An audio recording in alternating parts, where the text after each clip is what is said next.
ओम नमः शिवाय। हर हर महादेव। आप सभी भक्तों को मौनी अमावस्या 2026 की हार्दिक शुभकामनाएं। हमारे हिंदू धर्म में मौनी अमावस्या का बहुत ही अधिक महत्व बताया गया है। मौनी अमावस्या पर व्रत, पूजा विधि और महात्म्य की बातें पुराणों में बताई गई है।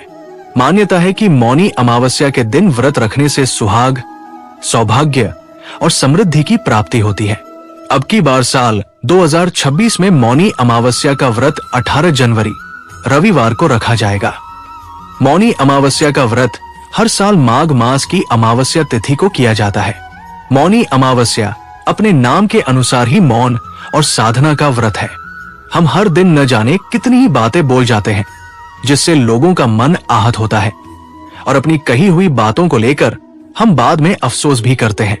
इसीलिए साधना के लिए मौन परम आवश्यक माना गया है।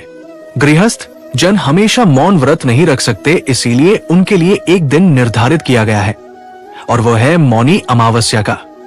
इस दिन गृहस्थ को आत्मशुद्धि के लिए मौन व्रत का संकल्प लेना चाहिए।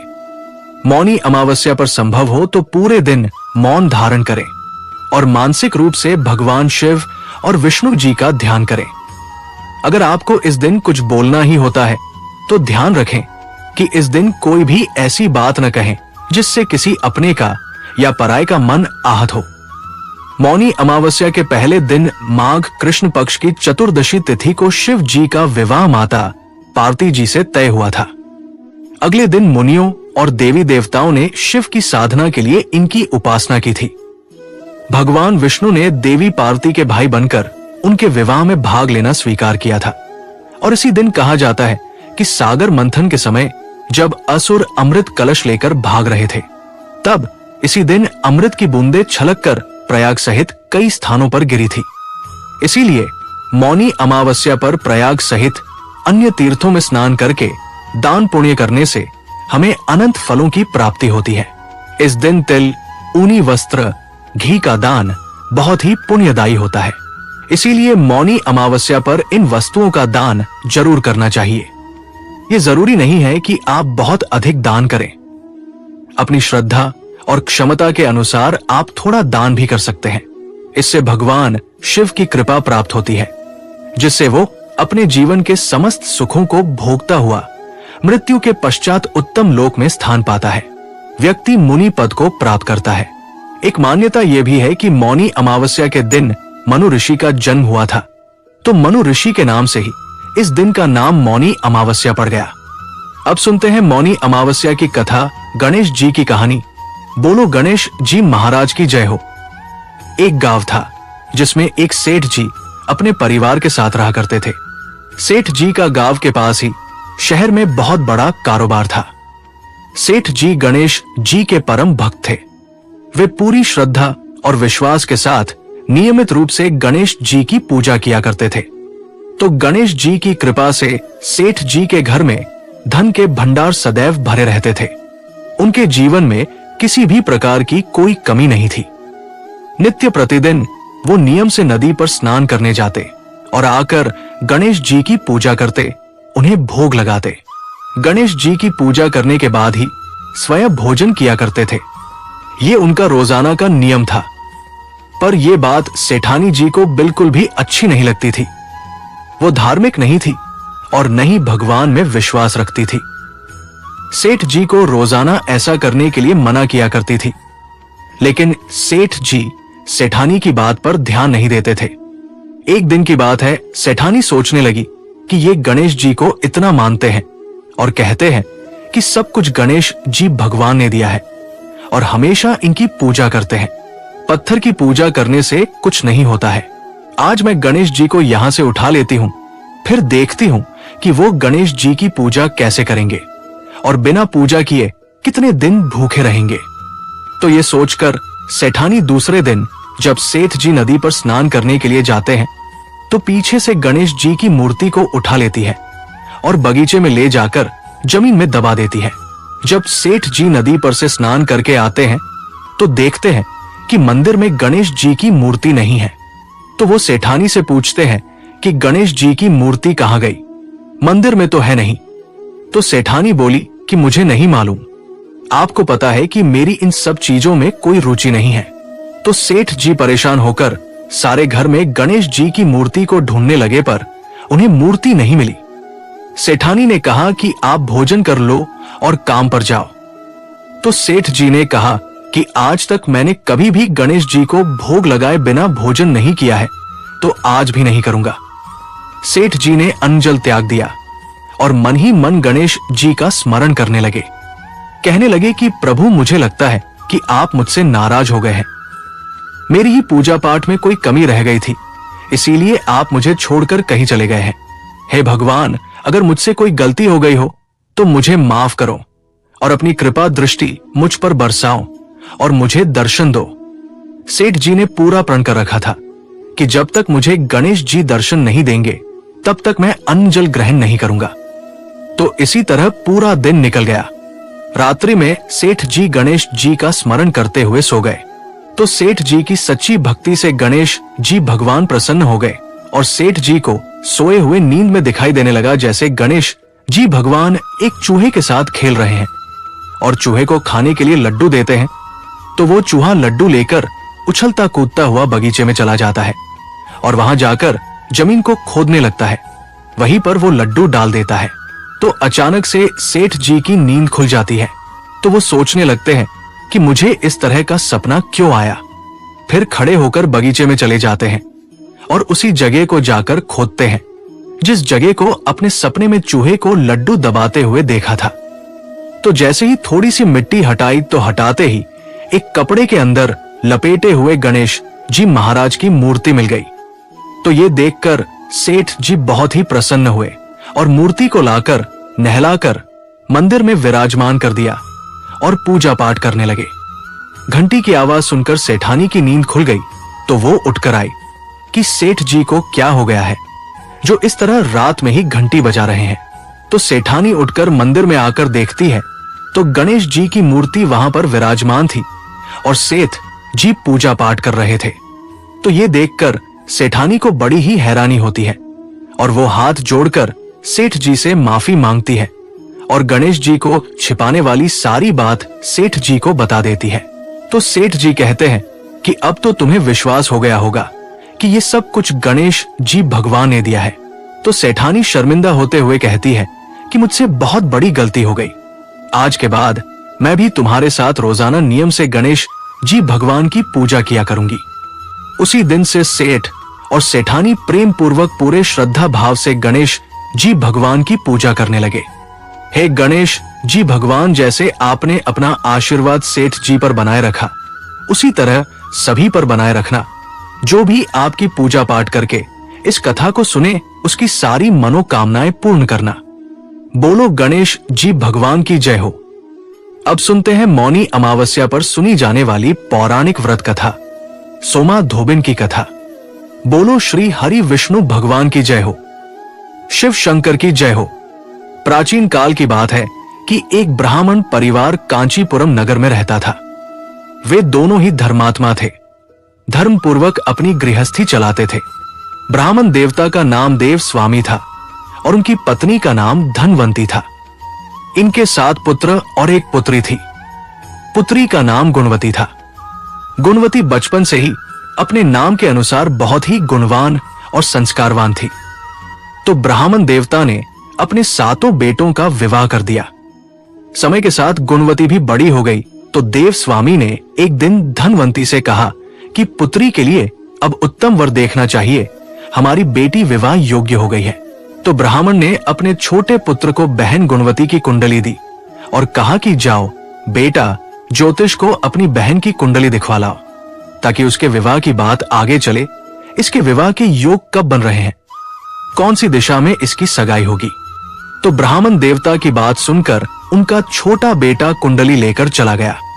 एक ज्योतिष के पास जाकर अपनी बहन की कुंडली दिखाई तो ज्योतिष कुंडली देखते ही चिंतामग्न हो गया।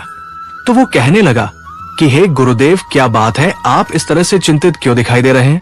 तो उस ज्योतिष ने कहा कि बेटा, तुम्हारी बहन का विवाह तो होगा, पर विवाह होते ही तुम्हारी बहन विधवा हो जाएगी। तो ये सुनकर उसके भाई को बड़ा ही दुख हुआ। वो कुंडली लेकर घर आ गया। घर आकर अपने पिताजी को जो ज्योतिष ने बात बताई थी वो सारी की सारी बता दी। तो ये सुनकर ब्राह्मण देवता को बहुत ही दुख हुआ। तो वे उसी दिन अपने बेटे को लेकर उस ज्योतिष के पास वापस गए और हाथ जोड़कर कहने लगे कि हे गुरुदेव, आपने ये क्या बता दिया? तो ज्योतिष ने कहा कि जो इसके भाग्य में लिखा है मैंने तो वही बताया है। तो ज्योतिष की बात सुनकर ब्राह्मण देवता कहने लगे कि हे महाराज, अगर आप इस चीज का कारण जानते हैं तो निवारण भी जानते हैं, तो आप कृपया करके मुझे ऐसा कोई उपाय बताइए जिससे मेरी बेटी का विवाह होने के बाद उसका अखंड सौभाग्य बना रहे। तो ब्राह्मण देवता की बात सुनकर ज्योतिष कहने लगा कि हे ब्राह्मण, सिन्हल द्वीप में एक पतिव्रता महिला रहती है, उसका नाम सोमा धोबिन है। यदि कन्या की शादी से पहले वो तुम्हारे घर आकर पूजन करे और अपना आशीर्वाद दे तो ये दोष दूर हो जाएगा। जब तक तुम उनसे पूजा न करवाओ अपनी बेटी का विवाह कहीं पर भी तय मत करना। सोमा धोबिन बहुत ही धर्मपरायण महिला है, वो कहीं भी आती जाती नहीं है। तुम कहकर देख लो, शायद तुम्हारा कहना मान जाए। अगर वो तुम्हारे घर आकर पूजन करेगी और अपना आशीर्वाद देगी तो तुम्हारी बेटी का ये दोष दूर हो जाएगा। तो ये सुनकर ब्राह्मण देवता बहुत ही प्रसन्न हुए और ज्योतिष का धन्यवाद करते हुए घर आ गए। घर आकर ब्राह्मण ने अपने छोटे बेटे और अपनी बेटी गुणवती को सिन्हल द्वीप भेज दिया। दोनों भाई बहन सागर के किनारे पहुंचकर उसे पार करने के बारे में विचार करने लगे। भाई कहने लगा कि बहन, समुद्र इतना गहरा और इतनी दूर तक फैला हुआ है, हम इसे पार कैसे करेंगे? हमें तो तैरना आता नहीं है, अगर हम इसके अंदर डूब गए तो क्या होगा? तो इसी तरह सारा दिन दोनों भाई बहन समुद्र पार करने के बारे में ही बातें करते रहे। वे दोनों एक पीपल के पेड़ के नीचे बैठे थे, तो उसी पेड़ के ऊपर एक गिद्ध का परिवार रहता था। उस समय घोंसले में सिर्फ गिद्ध के 2 बच्चे थे। वे सुबह से भाई बहन की बातों और क्रियाकलापों को देख रहे थे। शाम के समय जब गिद्ध की माता बच्चों के लिए भोजन लेकर घोंसले में आई तो बच्चों ने पेड़ के नीचे लेटे भाई बहन की सारी कहानी अपनी माता को सुनाई। तो अपने बच्चों की बात सुनकर उसे उन 2 भाई बहनों पर दया आ गई और वो अपने दोनों बच्चों से कहने लगी कि बच्चों, तुम चिंता मत करो, मैं इन्हें सागर पार करवा दूंगी। तो बच्चों ने जैसे ही अपनी मां की बात सुनी तो उन्हें बड़ी ही खुशी हुई। भोजन ग्रहण किया तो उसके बाद बच्चों की मां उन भाई बहन के पास आ गई। पास आकर कहने लगी कि मैं तुम्हारी समस्या को जान गई हूं, तुम दोनों चिंता मत करो, मैं तुम्हारी समस्या का निदान कर दूंगी और आप सोमा धोबिन के पास भी पहुंचा दूंगी। तो गिद्ध की बातों को सुनकर दोनों भाई बहन बड़े ही आनंदित हुए। फिर उन्होंने वन में से ही मौजूद कंदमूल को खाकर रात गुजार ली।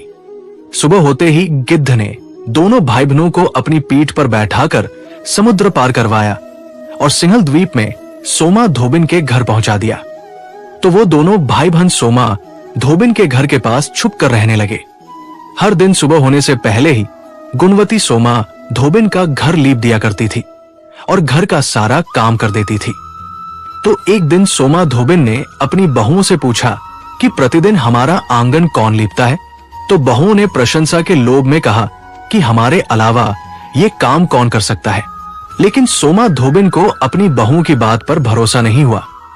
वो सोचने लगी कि जो रोजाना घर का काम करने के लिए ही आपस में सारा दिन लड़ती झगड़ती है और आज समय से काम भी हो गया और आंगन भी लीप लिया, ये तो नहीं हो सकता। तो इस तरह उसे अपनी बहुओं की बात पर विश्वास नहीं हुआ। वो सोचने लगी कि मुझे पता तो लगाना पड़ेगा कि कौन है जो हमारे घर का सारा कार्य करके चला जाता है, मुझे ही कुछ न कुछ करना पड़ेगा। ये सोचकर सोमा धोबिन पूरी रात जागती बैठी रही कि आज तो मैं इस बात का पता लगाकर ही रहूंगी। इस तरह पूरी रात बीत गई। किसी को आया देखकर सोमा धोबिन बहुत ही दुखी और परेशान हुई। तभी सोमा धोबिन ने देखा कि उनके घर एक कन्या आई है और वो घर की झाड़ू बुहारी करके आंगन लीप रही है। तो सोमा धोबिन गुणवती के पास गई और उसे पूछने लगी कि तुम कौन हो और क्यों हर सुबह हमारा आंगन लीप कर जाते हो? तो सोमा धोबिन की बात सुनकर गुणवती कहने लगी कि पहले आप मुझसे वादा करो, उसके बाद मैं तुम्हें सब कुछ सच सच बता दूंगी। तो सोमा धोबिन ने वचन दिया तो गुणवती ने अपना सारा हाल सोमा को कह सुनाया। अब गुणवती की बातों को सुनकर सोमा ने कहा कि तुम कुंवारी कन्या मेरे घर का सारा काम सूर्योदय से पहले कर जाती थी। इतना ही नहीं, रोजाना आंगन भी लीपती थी। तो मैं तुमसे बहुत प्रसन्न हूं। मैं तुम्हारे लिए कुछ न कुछ अवश्य करूंगी। मैं तुम्हारी सुहाग को बरकरार रखने के लिए तुम्हारे साथ ही चलती हूं। तो सोमा धोबिन जैसे ही घर छोड़कर उसके साथ चलने लगी, उससे पहले अपनी बहू से कहा था कि अगर मेरे लौटने से पहले मेरे पति या बेटों को कुछ हो जाता है तो उनके शरीर को संभाल कर रख देना, तेल की कड़ाही में डुबो देना। यह कहकर सोमा धोबिन उस कन्या के साथ चली गई और फिर गुणवती के घर पहुंचकर पूजा अर्चना की और अपनी मांग का सिंदूर गुणवती की मांग में लगाया और कहा कि अब तुम इसके लिए कोई अच्छा सा घरवर देखकर इसकी शादी कर दो। आज से इसका सुहाग अखंड रहेगा, ये मेरा आशीर्वाद है। ये कहकर सोमा ने गुणवती को अखंड सौभाग्य का आशीर्वाद दिया और फिर वहां से चल पड़ी। पर जिस समय अपनी मांग का सिंदूर गुणवती की मांग में लगाया था, उसी समय उसके पति की मृत्यु हो गई थी। तो सोमा धोबिन की बहू ने अपनी सास के कहे अनुसार अपने ससुर के शरीर को सरसों के तेल के कड़ाही में रख दिया। तो सोमा धोबिन गुणवती को आशीर्वाद देकर वहां से चल पड़ी। तो रास्ते में मौनी अमावस्या का व्रत आया।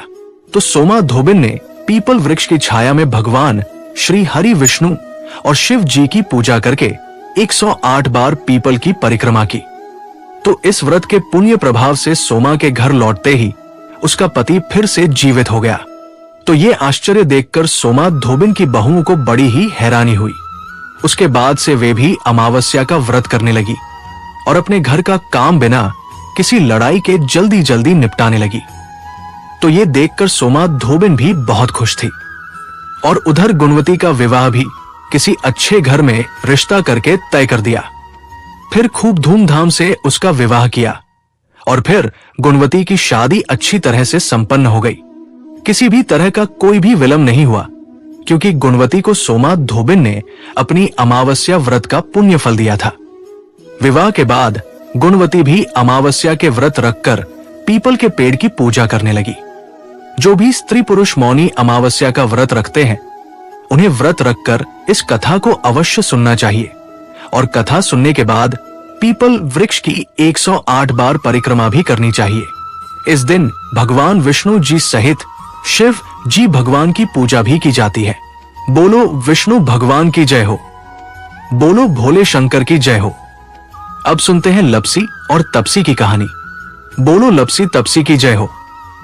बहुत पुराने समय की बात है। एक गांव में एक ब्राह्मण परिवार रहा करता था। उसमें पति पत्नी के अलावा उनके 2 बच्चे थे। एक बेटा था, एक बेटी थी। ब्राह्मण दंपति बहुत ही सरल स्वभाव के थे। समय मिलने पर प्रभु का स्मरण किया करते थे। उनकी बेटी बहुत ही संस्कारी और सुशील थी, लेकिन उनका बेटा आवारा किस्म का था। वो कोई कामधाम नहीं करता और न ही कभी अपने माँ बाप का कहना मानता था। समय के साथ दोनों भाई बहन बड़े हो गए। बहन की शादी कर दी गई, पर भाई का वही हाल था।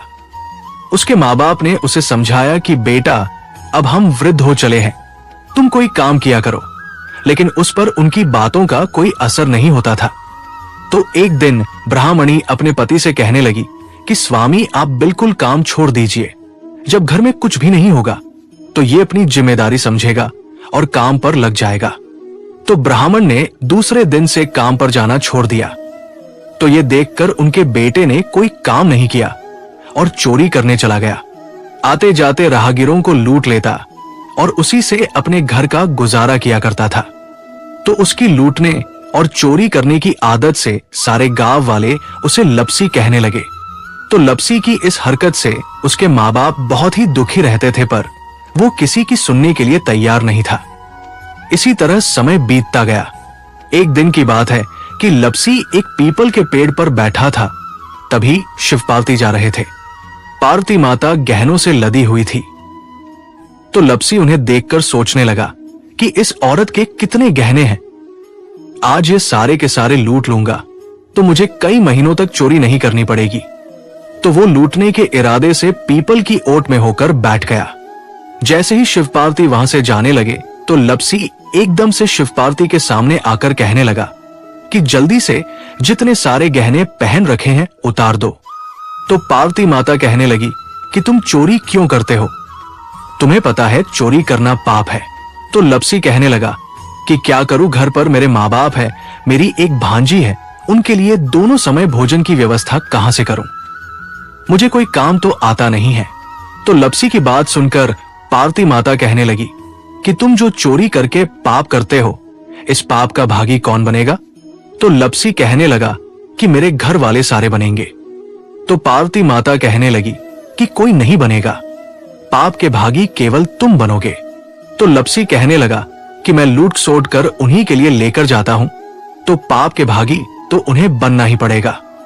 तो लपसी की बात सुनकर पार्वती माता ने हंसकर कहा कि हम यहीं पर बैठे हैं और तुम अपने घर जाओ, अपने घर वालों से पूछो कि कोई तुम्हारे पाप का भागी बनेगा क्या?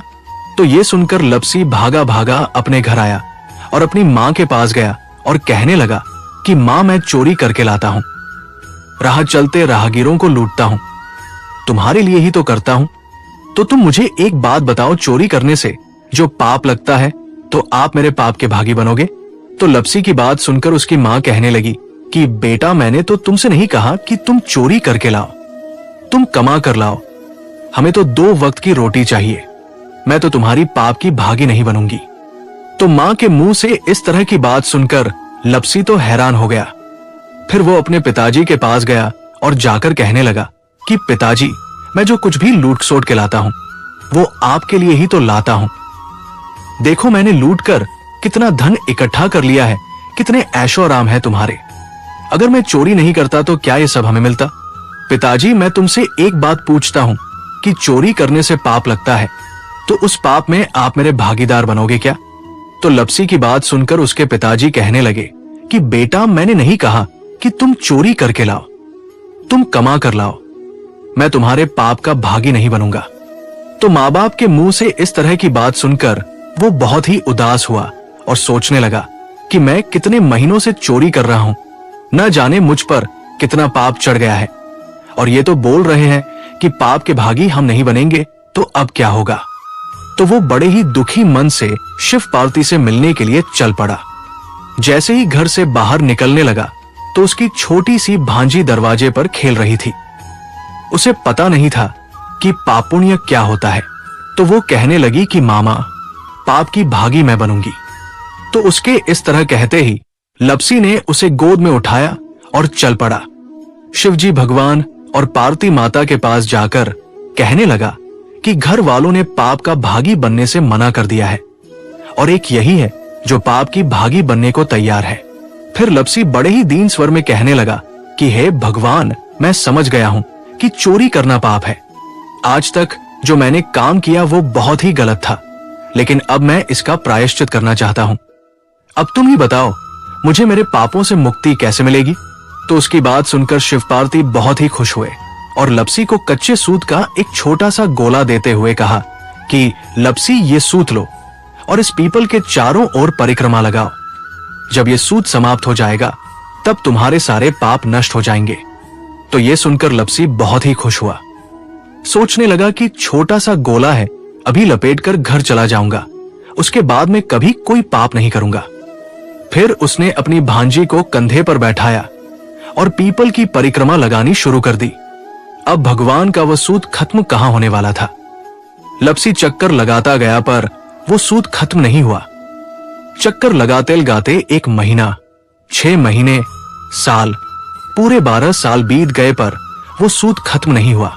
12 साल बाद एक बार फिर शिव पार्वती जी वहां से गुजर रहे थे, तो माता ने कहा कि स्वामी चलो लपसी को चलकर देखते हैं। तो शिवजी कहने लगे, वो चोरी करने वाला, लूटने वाला कब का चला गया होगा। तो पार्वती माता कहने लगी कि नहीं स्वामी, चलकर देखने में क्या जाता है, चलो एक बार देखते हैं। तो शिव पार्वती जी जैसे ही पीपल वृक्ष के पास आए तो देखा कि लपसी तो अब भी चक्कर लगा रहा है। वहां चारों ओर गहरी खाई हो गई है। लपसी की बड़ी बड़ी दाढ़ी मूंछें और नाखून बढ़ गए हैं। तो ये देखकर पार्वती माता ने कहा कि देखो स्वामी, आप तो कह रहे थे कि वो कब का ही चला गया, देखो इसके मन में सच्ची भक्ति है। तो पार्वती की बात सुनकर शिव जी ने कहा कि चलो अभी देख लेता हूं। तो ये कहकर शिवजी ने एक सोने का कड़ा लपसी के आगे फेंक दिया तो लपसी ने झट से उसके ऊपर पैर कर लिया। फिर अचानक से उसका ध्यान शिवपार्वती जी की ओर गया तो वो हाथ जोड़कर कहने लगा कि भगवान, अब तो मेरे पाप समाप्त हो गए होंगे, आप मुझे यहां से जाने की आज्ञा दीजिए। आपका ये सूत अभी तक खत्म नहीं हुआ है। तो शिवजी भगवान ने कहा कि तुम्हारे पाप कर्म भी अभी तक पूरे नहीं हुए हैं। तो शिवजी की बात सुनकर लपसी कहने लगा कि भगवान, मुझे पूरे 12 वर्ष हो गए हैं आपकी भक्ति करते करते, और अब भी आप मुझ पर शक कर रहे हैं। तो शिवजी ने कहा कि अपना पैर उठाओ। तो जैसे ही लपसी ने अपना पैर उठाया तो उसके पैर के नीचे सोने का कड़ा था। तो ये देखकर लपसी शर्मिंदा हो गया और कहने लगा कि प्रभु, गलती हो गई, मुझे माफ करो, आगे से मैं ऐसी गलती कभी नहीं करूंगा। तो शिवजी कहने लगे कि नहीं लपसी, तुम्हारा पाप ऐसे पूरा नहीं हो सकता। अब तुम्हें 12 वर्ष तक और इसी तरह परिक्रमा करनी होगी, उसी के बाद तुम्हारे पाप समाप्त होंगे। ये कहकर शिव पार्वती वहां से चले गए और वो फिर से पीपल के पेड़ की परिक्रमा करता रहा। करते करते 12 साल बीत गए। 12 साल बाद में शिव पार्वती जी वहां पर आए तो उन्होंने देखा कि आज भी वो वहीं पर चक्कर लगा रहा है। तो शिव जी ने फिर उसके सामने सोने की अंगूठी फेंकी पर उसने कोई ध्यान नहीं दिया। तो शिव जी भगवान प्रसन्न होकर कहने लगे कि हे लपसी, आज से तुम मेरी तपस्या करके तपसी बन गए हो। मैं तुम्हें वरदान देता हूं कि तुम अपने जीवन में सारे सुखों को प्राप्त करोगे, और तूने 24 वर्ष तक मेरी भक्ति की है, इसका फल भी तुझे अवश्य मिलेगा। जो भी औरत गाय और कुत्ते की रोटी नहीं बनाएगी, उसका पुण्य फल तुम्हें मिलेगा। आंगन लीप कर दहलीज नहीं लीपेगी तो उसका पुण्य फल भी तुझे ही मिलेगा। अगर हमारे घर की बहन बेटी को हम सूट, तीव या साड़ी भेंट स्वरूप देते हैं तो साथ में मोली का धागा और कुछ रुपए नहीं देंगे तो उसका पुण्य फल भी तुम्हें ही मिलेगा। अगर कोई दिए से दिया जलाए तो उसका पुण्य फल भी तुम्हें ही मिलेगा। अगर व्रत और पूजा पाठ में सारी कहानी सुन ले और तुम्हारी कहानी न सुने तो उसका पुण्य फल भी तुम्हें ही मिलेगा। कहा जाता है कि तभी से सुबह पहली रोटी गाय की और सुबह की अंतिम रोटी छोटी बनाई जाती है और शाम को अंतिम रोटी बड़ी बनाई जाती है जो कुत्ते की होती है, और दिए से दिया भी नहीं जलाया जाता, और घर की बहन बेटियों को सूट और तीव के साथ भेंट स्वरूप कुछ रुपए भी जरूर दिए जाते हैं। और उसी दिन से हर व्रत कथा के बाद में लपसित पसी की कहानी जरूर सुनी जाती है, और कथा समाप्त होने पर कहा जाता है कि लपसी का फल लपसी को मिले, तपसी का फल तपसी को मिले। हमारी पूजा पाठ का, हमारे व्रत का और हमारी कहानी का पुण्य फल हमें मिले। बोलो लपसी तपसी की जय हो। जय भोलेनाथ, हर हर महादेव।